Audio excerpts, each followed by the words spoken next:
Is feeling depressed a sin? Why do we become distressed or despair? Is it normal to be depressed?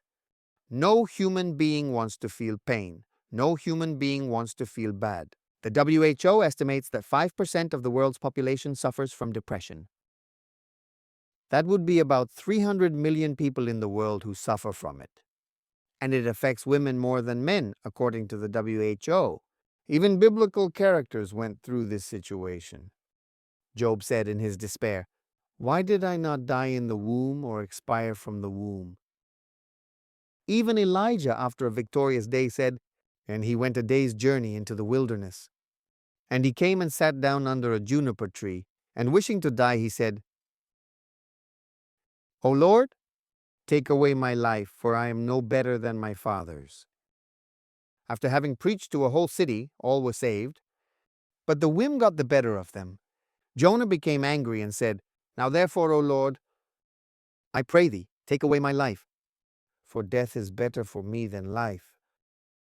Sometimes suffering makes us feel that there is no way out, but that doesn't mean that God has left you, abandoned you, or maybe He is punishing you. Sometimes suffering makes us feel that there is no way out, but that does not mean that God has left you, abandoned you, or perhaps is punishing you. There is something in pain that we do not understand. If the last chapters of Job did not exist, we would never know that God prospered him again, and much more than the first time. From the Bible, we know that Elijah was recognized as the best prophet of Israel. Reading the book of Jonah, we realize that not all of God's amazing or miraculous events can make everyone happy. Perhaps your whim will not let you see the joy of others. Pain is not eternal. Just as it appeared, it also, behind Job's pain, was divine purpose. Behind Job's anguish, there was a God waiting for his son's reaction. In fact, depression or anguish is not a sin.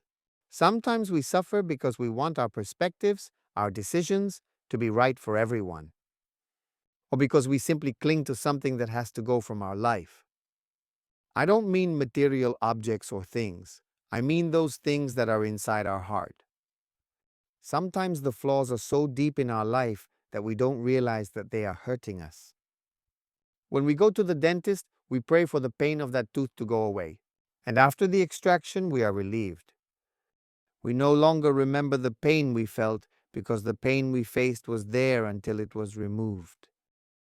Every heart defect has to come out, and God is going to take it out to save us.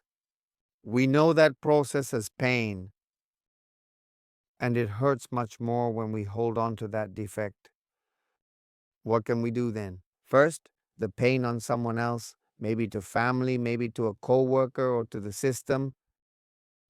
When it's not possible to understand the pain, you turn to God in prayer, as Job did. Who else might have the answer? You can seek God by reading the Bible. You can talk to God through prayer. You can know God through witnessing. Whenever we feel down, seek God, who is the one in whom you should have complete confidence, and He will listen to your pain. Second, as you study the Bible, God will show you His perspective on things. We think that our life is more important than others. God will give you a hard blow to the ego, showing you a world that needs Him right now. Remember Job 38:4. He says, "Where were you when I founded the earth?" God does not explain to Job why he suffered, but shows him his wisdom and purpose, which are greater than he could understand. God then shows Job a universe that is under his control and that his wisdom is infinite. What Job suffers is not without purpose, even though he cannot see it. Third, never question God. Job 48 says, "Wilt thou also overrule the judgment? Wilt thou condemn me, that thou mayest be justified?" God said to Job. God does not need to justify his actions to man. His justice and power are perfect, even if we do not always understand it. Therefore, never question God. And fourth, humble yourself and acknowledge God's greatness. Job 42:5 says, "I have heard of thee by the hearing of the ear, but now my eyes have seen thee." Well, what is the difference between knowing God and truly knowing God? much more important than understanding his suffering. His pain led him to a deeper revelation of God. Pain was not the purpose, it was only the means. So God expects us to move beyond pain. The only way to resist it is to accept His blessed will and draw near to Him. Job moved from despair to restoration by recognizing that God had a greater plan. He declared, I know that thou canst do all things, and that no thought can be hid from thee. Job 42:2. So when you go through depression or pain, anguish or worry, call on the 911 from heaven. Use the prayer line dedicated to you alone. Thousands of angels are ready to descend upon you in just 0.01 second. To become depressed is not a sin, but continuing in depression could lead us to sin. May God be with you this morning at all times. Be happy to be called a child of God.